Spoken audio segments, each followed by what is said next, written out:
In this video, we're going to go over how to set up an auto-response email address and why we might want to use such a thing.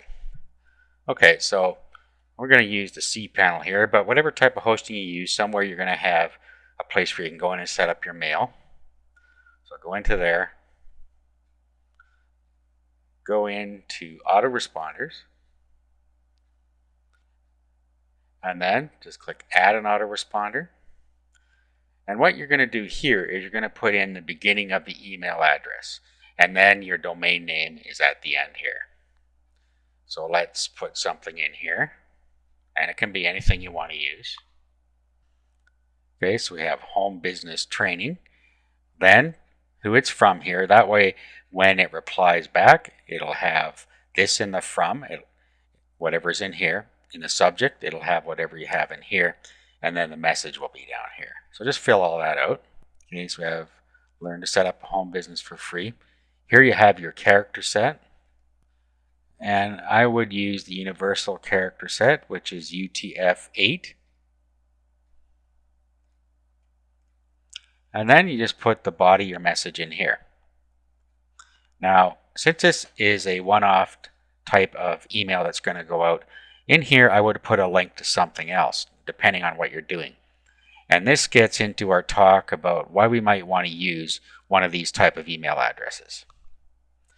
Now, there are several things you could do. For instance, if you have an ad on Craigslist that you're peddling something, you can have the Craigslist email address that they supply go to this email address, and then the message will be automatically forwarded to them, and you're pretty much hands off with that. You do the same thing with any of these other networks like Kijiji or whatever it is you want to use. You could also use this as just a primer to get people into your autoresponder. So that's why you might want to use one of these. So now we just put the body of our text in here. Okay, so I put my message in there. And I notice there's this little box here that says HTML message. If you click the HTML message, then this is going to be HTML in here. And if you're going to put a link in it, you're going to need to format it in proper HTML format.